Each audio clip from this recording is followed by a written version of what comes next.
Hello friends, welcome to our channel accounts Guru. तो आज इस वीडियो में हम डिस्कस करने वाले हैं क्लास 12th बिजनेस स्टडीज का chapter number 1, nature and significance of management. और जैसा मैंने आपको बताया है कि हम बिल्कुल अलग करने वाले हैं, यानी हम क्लासरूम के अंदर बिठा के आपको डेड वर्ड्स नहीं बताने वाले, यानी वो मुर्दा वर्ड जो आप ना तो विजुलाइज कर सकते हैं, ना उसके बारे में कुछ फीलिंग डेवलप कर सकते हैं, तो कैसे याद कर पाएंगे? फाइन, कैसे याद कर पाएंगे इफेक्टिवनेस और एफिशिएंसी? कैसे याद कर पाएंगे मैनेजमेंट की डेफिनेशन जब तक आपको पता नहीं चले व्हाट इज मैनेजमेंट? तो मैंने जैसे कहा था आपको, इस ऑथेंटिक चैनल अकाउंट्स ग्रुप पे बिल्कुल यूनिक वे में बताने वाला हूं बिजनेस स्टडीज। और बिजनेस स्टडीज मतलब बिजनेस, एंड बिजनेस मतलब either you are making some goods और you are providing some services. तो जैसा मैंने बताया, आज अपने ही बिजनेस का एग्जांपल है और मेरे सामने एक प्रोडक्ट है। बिकॉज जब आप मैनेजमेंट करते हैं तो डेफिनेटली मैनेजमेंट की जरूरत क्यों पड़ती है? क्योंकि या तो आप कुछ बना रहे हैं, या बेच रहे हैं, ट्रेडिंग कर रहे हैं, या फिर आप कोई भी चीज सर्विस दे रहे हैं। फॉर एग्जांपल, आपका जिम है और जिम में आप सर्विस दे रहे हैं, या आपका एक हॉस्पिटल है, वहां आप सर्विस दे रहे हैं। एनी सॉर्ट ऑफ प्रोडक्ट और a service where the people work together, the management is required. तो सबसे पहले जब भी आप कुछ चीज पढ़ रहे हैं, बिजनेस स्टडीज आप स्टार्ट करने वाले हैं क्लास 12th की, तो आपको मेरे साथ पूरे साल सिर्फ और सिर्फ एग्जाम्पल बेस आपको पढ़ना पड़ेगा, और सामने एक मूवी चलती रहेगी आंखों के सामने, और आप डेफिनेशंस लिखते रहेंगे। तो बात करते हैं, सबसे पहले चैप्टर मैनेजमेंट की बात करते हैं। और मैनेजमेंट के अंदर हम बताते हैं क्या, मैनेजमेंट एक ऐसा प्रोसेस है जहां पर एक ऐसा एनवायरमेंट क्रिएट किया जाता है, एक एनवायरनमेंट को डिजाइन किया जाता है, उसको मेंटेन किया जाता है, जहां पर कि जो लोग काम करने वाले हैं, इंडिविजुअल्स, वो ग्रुप्स में आते हैं, ग्रुप्स में मिलकर काम करते हैं, और काम करके उनको हम मोटिवेट करते हैं, डायरेक्ट करते हैं उनको, ठीक है, किस लिए? To achieve the organisational goals. यानी जितने भी उनके ग्रुप एफर्ट्स हैं उनको सिंक्रोनाइज करते हैं, ठीक है, कोऑर्डिनेट करते हैं, ताकि वो मिलजुल के प्रेम प्यार के साथ ऑर्गेनाइजेशन के गोल्स को अचीव करे। तो आपके सामने है एक प्रोडक्ट, और ये है आपकी केस स्टडी। स्टार्टिंग में मैं नहीं परवाह करता कि आपकी पहली क्लास है, बिजनेस स्टडीज आती है या नहीं आती है, बट आप में कॉमन सेंस है। अगर आप मान लीजिए मेरी जगह, मैं मैन्युफैक्चरर हूं इस प्रोडक्ट का, और ये है एक बंदगी कुर्तीज, यानी जब आप एग्जांपल आंसर्स भी लिखेंगे तो ये सब आपके सामने होते हुए दिखना चाहिए। If you are a manufacturer और you are a trader of बंदगी कुर्तीज, आप बताइए, अगर आपकी शॉप है, शोरूम है, जैसा कि आपकी एनसीईआरटी बुक में सुहासिनी एक ब्रांच मैनेजर है, फाइन, वो भी गारमेंट बिजनेस के अंदर एग्जांपल लिया गया है, या फिर एग्जांपल लिया है मिस्टर शिव नादर जो एचसीएल के सीईओ हैं। उनके स्कूल में, मैं नादर पब्लिक स्कूल में गया वर्कशॉप के लिए, and it was a fabulous school, amazing school, बहुत बढ़िया मैनेजमेंट थी। फाइन, अक्रॉस इंडिया हर टॉप स्कूल्स में वर्कशॉप ले चुका हूं, आपसे मिल चुका हूं, तो वहां की मैनेजमेंट भी एग्जांपल लेंगे यहां पर। बट अभी प्रोडक्ट के केस में बात करते हैं। ये प्रोडक्ट बनाने के लिए आप मानिए, being a manufacturer, being the owner, मुझे क्या क्या मैनेजमेंट करनी पड़ेगी? Just think, and if you can get the answer, right on the comment box fast. What as a manufacturer, as the owner of this business, I am making this product, ये design कर रहा हूं, product को बना रहा हूं, बेच रहा हूं, इन सब कामों में मुझे कहां कहां मैनेजमेंट की जरूरत पड़ेगी। Management is not a word, first of all मैं आपको अभी बता दूं, पूरे साल परेशान होने वाले हैं, इंग्लिश के वर्ड्स को इधर से उधर करते रहेंगे और सोचेंगे मैंने आंसर कितना सुंदर लिख लिया। बिल्कुल नहीं, वो बकवास बिजनेस स्टडीज है जहां आप सिर्फ वर्ड्स के साथ खेल रहे हैं। आप विजुलाइज करेंगे, मानेंगे कि आपका खुद बिजनेस है, आपका स्टार्टअप है, क्या क्या जरूरत पड़ेगी। आई होप इस 30 सेकंड में आपने लिख दिया होगा, सबसे पहले मुझे कहां कहां प्लान करना है, कहां कहां ऑर्गेनाइज करना है, कहां कहां स्टाफिंग करनी है, कहां कहां डायरेक्टिंग करनी है। उससे पहले मुझे एक प्रोसेस क्रिएट करना है, उस प्रोसेस के अंदर मुझे बताना है कि ये प्रोडक्ट स्टार्टिंग स्टेज कहां से होगी। सबसे पहले चीज आती है प्रोडक्ट का आइडिया, यानी जो चीज मैं बनाना चाह रहा हूं, पहले वो आइडिया मार्केट में चलेगा या नहीं चलेगा। तो उसके लिए सबसे पहले मैं अपनी टीम को हायर करूंगा, और वहां देखूंगा कि मेरे पास जो मार्केटिंग टीम है वो मुझे गाइड करेगी क्या, कि सर ये प्रोडक्ट मार्केट में इस समय चल रहा है। तो यानी कोई भी प्रोडक्ट जो डिजाइन होता है वो मार्केटिंग टीम बनाती है, एक डिजाइन टीम बनाती है। तो एक फैक्टर तो आ गया कि कोई भी प्रोडक्ट बनाने से पहले, कोई भी सर्विस को इवॉल्व करने से पहले आपको मार्केट रिसर्च, मार्केट सर्वे करना पड़ेगा, तब जाके ये प्रोडक्ट आपको बनाना पड़ेगा, वैसा बन सकता है। दूसरी चीज, ये तो हो गया एक मेरी डिजाइन टीम। आगे बताइए और क्या होगा? उससे पहले इंपॉर्टेंट चीज आती है जो मेरे बेस पे आती है। वो मेरे बेस पे क्या आती है, जिसको हम नॉर्मली बोलते हैं, जो ओनर्स होते हैं, सीईओ होते हैं, सीईओ, सीओओ, ठीक है, डायरेक्टर्स, एमडी, इन लेवल की बात आती है कि क्या जो मैं बिजनेस कर रहा हूं उसके लिए मैंने पूरी प्लानिंग कर रखी है, कहां कहां से पैसा आएगा, पहली बात, फाइनेंस के बारे में तैयारी कर रखी है, जो जगह जहां बिजनेस होना है वो मैंने तैयारी कर रखी है, कौन सा स्टाफ कौन सी चीज मैनेज करेगा क्या वो तैयारी कर रखी है मैंने। तो मेरे पार्ट में भी कुछ ना कुछ आएगा। तो यानी मैं जो बैठा हूं ओनर, वो मैं इस लेवल पे हूं, और इस लेवल के लोगों को क्या बोलते हैं, टॉप लेवल। तो एक टॉप लेवल इन्वॉल्व हो गया, ठीक है, ये मैंने प्लान कर लिया। उसके बाद मैंने अपनी मार्केटिंग टीम है, प्रोडक्शन टीम है, ये सब मैनेजर्स हैं, ये है मेरे नीचे काम करते हैं, ये है मिडिल लेवल। क्या नाम है, मिडिल लेवल। तो मैं आपको पहले टर्म्स डिफाइन कर रहा हूं, स्ट्रेट वे हम नहीं जाने वाले किसी भी चीज पे, ठीक है। तो ये मिडिल लेवल पे काम करते हैं। अब मार्केट टीम ने आके बता दिया कि सर ऐसा प्रोडक्ट चलेगा, ये गर्मी आ रही है, गर्मी में ये वाला कॉटन वाला फैब्रिक चलेगा, और इतना मोटा चलेगा, इतने आउंस का चलेगा, डिजाइनिंग हैवी नहीं चाहिए, सोबर चाहिए। यानी जो सर्विस क्लास पीपल हैं, कॉटन के जैसे हम स्कूल में टीचर्स देखते हैं, हमारे कुलीग्स होते हैं, पहनते हैं, सिंपल सोबर चाहिए, बहुत फैंसी गॉडी नहीं चाहिए। तो ये रिसर्च होके आ गया। ये चीज हमारे प्रोडक्शन मैनेजर के पास तक जाएगी, प्रोडक्शन मैनेजर उस चीज को समझेगा, उसके बाद मुझसे कंसल्ट करेगा। यानी जो मिडिल लेवल मैनेजर है उसके साथ दोबारा हम बैठते हैं, डिस्कस करते हैं, ठीक है मुझे कपड़े की नॉलेज नहीं है परचेस करने की, बट मेरे प्रोडक्शन मैनेजर को, मेरे मर्चेंटाइजर को, जो मेरा मर्चेंटाइज मैनेजर है, जो रिसोर्स लेता है, सोर्सेज को गैदर करता है, उसको नॉलेज है, he will consult with me. वो मुझसे कंसल्ट करेगा, और हो सकता है वो 2 फैब्रिक लेके आया। एक फैब्रिक है 100 रुपीज मीटर वाला, एक फैब्रिक है 60 रुपीज मीटर वाला। मैंने उसको बोला कि दोनों के आप थोड़े थोड़े सैंपल मंगवाइए, प्रोडक्ट को बना के देखिए, और कस्टमर को पहना के देखिए, अपने घर में रिश्तेदारों को उसका फीडबैक बताइए। उसने दोनों ही कपड़े बना के फीडबैक दिया कि सर जो 100 रुपीज़ मीटर वाला है और 60 रुपीज़ मीटर वाला है उसमें खास फर्क नहीं है, बनने के बाद वॉशिंग के बाद बहुत ज़्यादा फर्क नहीं आ रहा। तो मैंने डिसीजन लिया क्या कि यस अभी हम 60 रुपीज़ वाला कर सकते हैं, बिकॉज मार्केट में रिसेशन है, हैवी कॉस्टली आइटम नहीं चल रही, सर्विस क्लास पीपल के लिए ये अच्छा रहेगा, और अगर ये साल भर भी प्रोडक्ट चल गया, 1.5 साल भी, तो वर्थ निकल जाएगी कस्टमर की।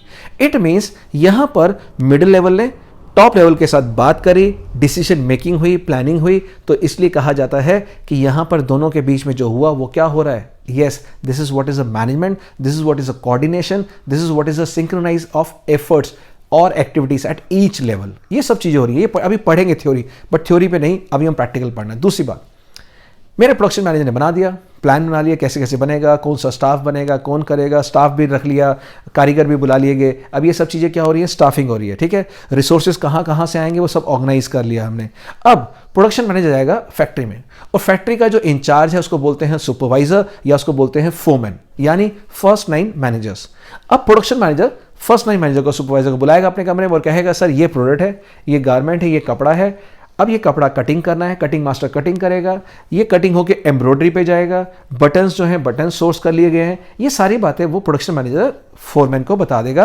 अब फोरमैन जाएगा कारीगर के पास जो मशीनों पे, वर्कर्स मशीनों पे स्टिच कर रहे हैं। फाइन, देखा आपने, पाँव से मशीन चलती रहती है, स्टिच हो रहे होते हैं। अब वो जो वर्कर्स हैं वो वर्कर्स मैनेजमेंट का पार्ट नहीं है, ध्यान रखना। कई बार हम सोचते हैं वर्कर्स मैनेजमेंट का पार्ट है, नो, फोरमैन तक का पार्ट है, बिकॉज फोरमैन काम करवा लेगा नीचे वाले स्टाफ से, वर्कर्स से। तो हमारा सबसे ऊपर मैं था टॉप लेवल पे, मिडिल लेवल पे मेरे प्रोडक्शन मैनेजर, मेरे मार्केटिंग मैनेजर, मेरा फाइनेंस मैनेजर। हो सकता है कि मुझे फाइनेंस अरेंज करने के लिए पहले फाइनेंस मैनेजर से पूछना पड़ेगा, फाइन। उसके बाद आता है लोअर लेवल या सुपरवाइजरी लेवल, यानी फोरमैन करवाएंगे काम कारीगर से। तो इस पूरे प्रोसेस को क्या हुआ, अलग अलग एक्टिविटीज थी, अलग अलग ग्रुप्स काम कर रहे थे, बट सबका मकसद क्या था, इस गारमेंट को बनाना और बना के मार्केट में बेचना और बेच के प्रॉफिट कमाना। दिस इज द ग्रुप गोल। अब क्या बात समझ आई मैनेजमेंट में, जल्दी से बताओ। मैनेजमेंट में एक प्रोसेस है जहां पे एक एनवायरनमेंट बनाया गया। किसका एनवायरनमेंट बनाया गया है, काम करने का, हर एक को अपनी ड्यूटीज निभाने का। डाइवर्स एक्टिविटीज है, अलग अलग विभिन्न प्रकार की एक्टिविटीज है। माल परचेज हो रहा है, रॉ मटेरियल आ रहा है, कपड़े कट रहे हैं, स्टिचिंग हो रहा है, एम्ब्रॉयडरी हो रही है, बटनिंग हो रही है, प्रेसिंग हो रही है, सेल हो रहा है, डिस्ट्रीब्यूटर माल बेच रहे हैं, वहां से कमीशन आ रहा है, अमाउंट आ रहा है। इतनी सारी एक्टिविटीज हो रही हैं। तो कब होगी एक्टिविटी, जब एक आप प्रोसेस बनाएंगे, एक एनवायरनमेंट बनाएंगे, उस एनवायरनमेंट के अंदर जितने जितने डिपार्टमेंट्स हैं, डिविजन्स हैं, लोग हैं, यानी आपको मल्टी डायमेंशनल मैनेजमेंट करनी है। यानी लोगों को भी, जो लोग हैं बनाने वाले हैं, हर लेवल पे हैं, जो काम है वर्क है उसको भी, और ऑपरेशंस को भी। तो मल्टी डायमेंशनल चीज़ों को सिंक्रोनाइज करके एक माला में पिरो के पूरा का पूरा ऑर्गेनाइजेशन काम करता है। यानी प्लानिंग से लेके, ऑर्गेनाइजिंग से लेके कोऑर्डिनेशन तक का, जबकि कोऑर्डिनेशन फंक्शन नहीं है मैनेजमेंट का, it is an essence of management. But यहाँ सबको कोऑर्डिनेट करते हैं। जैसे आप देखते हैं ना, कोई भी आप देखते हैं कि एक म्यूजिकल कंसर्ट में एक आदमी सबको सिंक्रोनाइज कर रहा होता है, सबको तो कोऑर्डिनेट करना है आपने। तो यहाँ पे 3 लेवल काम करते हैं, टॉप, मिडिल, लोअर लेवल। एक प्रोसेस बनाया जाता है, उस प्रोसेस को डिज़ाइन किया जाता है, बाय द टॉप लेवल्स सब मिलके करते हैं। उसके बाद डिज़ाइन करने के बाद क्या करते हैं, एक एनवायरनमेंट क्रिएट किया जाता है जहाँ पे इंडिविजुअली या ग्रुप्स आपस में काम करके सिंक्रोनाइज वे से ऑर्गेनाइजेशन के गोल को अचीव करें। तो this is what is the management, और कुछ नहीं है मैनेजमेंट। अब आप जितना मर्जी पढ़ लो, बुक्स पढ़ लो, किताबें पढ़ लो, सब में यही वर्ड निकल के आएंगे। आगे जाके एक टॉपिक और आगे चल सकते हैं, इफेक्टिवनेस और एफिशिएंसी के बारे में। ये क्या चीज़ होती है? इफेक्टिव और एफिशिएंसी बेसिकली जज की जाती है कि जो हमारे मैनेजर्स हैं, जो हमारे काम करने वाले लोग हैं, चाहे वो मिडिल लेवल पे हो चाहे वो लोअर लेवल पे हो, क्या उन्होंने काम अच्छे ढंग से किया या नहीं किया। तो अगर मैंने टारगेट दिया कि अगले महीने तक मुझे 1000 पीस चाहिए क्योंकि डिमांड आई हुई है, मुझे बेचना है, तो ये 1000 पीस अगले 30 डेज में मुझे चाहिए। तो अगर मेरे मैनेजर ने ये 1000 पीस 30 डेज में बना के दे दिए तो वो डेफिनेटली इफेक्टिव है, he has completed the task. Fine. मेरा एक क्वेश्चन आता है, क्या ये एफिशिएंट भी है या नहीं है? उसका एग्जांपल लेते हैं। मान लीजिए इस 30 डेज के अंदर जो मेरा स्टाफ था उनको लग रहा है कि ये जो काम है 30 डेज में नहीं हो पाएगा। फाइन। उन्होंने वही चीज़ क्या की, डबल शिफ्ट में काम किया या बाहर से 10 वर्कर एक्स्ट्रा मंगा लिए और एक्स्ट्रा मंगा के उन्होंने प्रोडक्ट को बनाया। तो नॉर्मली मेरी कॉस्ट बढ़ गई, यानी जो कॉस्ट बढ़नी चाहिए थी वो एक्स्ट्रा बन गई। इस एक्स्ट्रा कॉस्ट को बढ़ने से मैं कहूँगा कि वो एफिशिएंट नहीं है। या जल्दबाजी में क्वालिटी इग्नोर हो गई, प्रोडक्ट डिफेक्ट हो गए, कईयों की स्टिचिंग खराब हो गई, कईयों के क्वालिटी जो पैरामीटर्स यार्डस्टिक्स होते हैं, जो क्वालिटी कंट्रोल करने वाले आने वाले होते हैं, उन्होंने चेक किया कि क्वालिटी सही नहीं है, रिजेक्ट कर दिया गया। यानी इस तरह के मेरे लॉसेस हुए तो मेरी कॉस्ट बढ़ गई, यानी वो एफिशिएंट नहीं है। टारगेट तो पूरा हुआ बट वैसा नहीं हुआ जैसा डिजायर्ड चाहिए था। तो effectiveness is just the completion of target, जैसे जैसे मर्जी हो कंप्लीट हो जाए। बट एफिशिएंसी का मतलब क्या है? जब आपने कम रिसोर्सेज यूज़ किए हों, वो रिसोर्सेज मनी हो, मटेरियल हो, इक्विपमेंट्स हो, वर्कफोर्स हो, कम रिसोर्सेज के साथ आपने टारगेट पूरा किया हो एफिशिएंसी के साथ, और या फिर आपने उसी कॉस्ट में ज़्यादा यूनिट्स बना दिए या फिर आपने वही यूनिट्स कम कॉस्ट में, तो एफिशिएंसी मानते हैं। तो ये टॉपिक आप और पढ़ेंगे इसके अंदर। तो ये है बेसिक स्टार्टिंग का।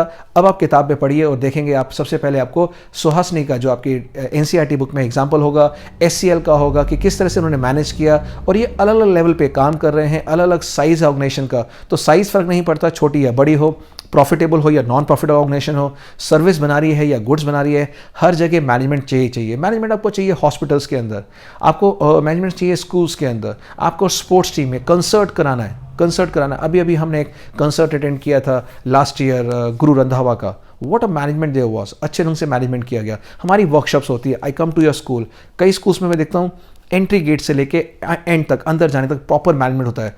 बाहर मेरी गाड़ी का नंबर लिखा होता है, कार रिसीव करने आते हैं, अंदर तक पार्क कराते हैं, पहले अलग से रूम में ले आके दे डू द कर्टसी, ठीक है ना। उसके बाद वर्कशॉप ले जाते हैं, एवरीथिंग इज प्लान, मॉनिटर, आपका सीपीयू, आपका power point presentation, projector, mic, everything is okay. Fabulous मज़ा आता है वर्कशॉप लेने का। एंड सॉरी टू से कई जगह ऐसा होता है, जानबूझ के नहीं करते डेलिबरेटली, बट जहाँ हम गए गेट पे बताना पड़ता है कि yes I am so and so, अच्छा हम वर्कशॉप लेने आए हैं। फिर वो अंदर पूछते हैं कि बुलाया है आपने इनको, फिर वो 10 मिनट खड़ा करके रखते हैं, फिर हम जाते हैं अंदर, फिर 10 मिनट वेट करते हैं, कोई पूछने आता है इधर, फिर ले आके जो भी उनके, ये नहीं कह रहा बट एग्जाम्पल ले रहा हूँ मैं आपको। फाइन। तो मीन्स वॉट, वहाँ पर फिर प्रोजेक्टर नहीं चल रहा, या पेन ड्राइव मैंने अपने किसी के सिस्टम में डाली, वहाँ पर पेन ड्राइव पूरी मैटर कंटेंट उड़ गया। क्यों? क्योंकि उसमें वायरस था सिस्टम में उनके, तो पूरा खराब हो गया, मींस पूरा शो खत्म। तो हर जगह मैनेजमेंट की जरूरत है। मैं आपको ये समझाने की कोशिश कर रहा हूं आज की वीडियो से। बस ये लेके जाइए, आप प्रोडक्ट बना रहे हैं, आप सर्विस दे रहे हैं, जहां भी आप लोगों को साथ लेके चल रहे हैं, जहां लोगों के अपने अपने इंडिविजुअल ऑब्जेक्टिव है, इंडिविजुअल गोल है।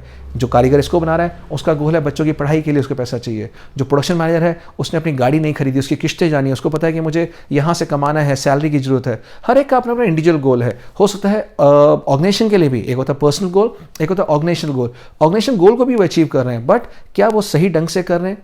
वो काम आता है मैनेजमेंट का, वो काम आता है हमारा देखने का। इसलिए ये तीनों लेवल्स मिलके काम करते हैं, टॉप, मिडल, लोअर लेवल, कि ऑर्गेनाइजेशन का गोल अचीव हो सके और साथ साथ आपका पर्सनल गोल भी, और इफेक्टिवनेस के साथ साथ हम एफिशिएंसी भी मेंटेन करें। तो ये था पहला कॉन्सेप्ट। बुक से पढ़ेंगे, थ्योरेटिकल में पढ़ेंगे, जैसे आपको पढ़ना है, और बताएंगे आज का सेशन कैसा लगा, क्या आपको प्रैक्टिकली समझ आया। क्योंकि ऐसा भी होगा, कुछ क्वेश्चन केस स्टडीज में आ सकते हैं कि डिसीजन मेकिंग लेनी पड़ती है हम लोगों को, इसके सिचुएशन में क्या करना है। हो सकता है अगर अचानक से डिमांड दिवाली दिवाली की आ जाए तो दिवाली के लिए मुझे डिमांड क्या करनी पड़ेगी, सर्दियों के लिए ये कॉटन का की जगह मुझे साटन लगाना पड़ेगा, फैब्रिक रेयॉन या सिल्क लेना पड़ेगा। इस तरह का बेस पे डिसीजन मेकिंग भी हम केस स्टडीज के अंदर आपसे पूछ सकते हैं कोई भी क्वेश्चन में, जहां आपकी कॉमन सेंस काम आएगी। तो ये था हमारा आज का वीडियो जहां पे हमने डिस्कस किया what is management, definition of management. जो हैरोल्ड नोट्स की डेफिनेशन है वो यही डेफिनेशन है, एक ऐसा प्रोसेस जहां पे एक एनवायरनमेंट क्रिएट किया जाता है जहां पर वर्कर्स इंडिविजुअल आपस में ग्रुप में काम करते हैं, सिंक्रोनाइज फॉर्म में उनको हम हेल्प करते हैं, डायरेक्ट करते हैं ऑर्गेनाइजेशन के गोल्स को अचीव करने के लिए। फाइन, तो ये था फर्स्ट वीडियो, देखिए और बताइए कैसा लगा, कमेंट बॉक्स में लिखिएगा। क्या आपको अच्छा लगा आज का वीडियो? तो आगे हम और भी नए तरीके से आपको समझाते रहेंगे। अब थ्योरी आसान होगी, आप बोर नहीं होंगे और कहेंगे बिजनेस स्टडीज आसान है। तो सब्सक्राइब कीजिए चैनल अकाउंट्स गुरु हमारा और भी यूजफुल वीडियो के लिए। और जो हमारा पोर्टल है accountsguru.info वेबसाइट, वहाँ भी कोर्सेज पूरे फुल कोर्स अवेलेबल हैं। तो जुड़े रहिए हमारे साथ। Happy learning, happy sharing. Thank you.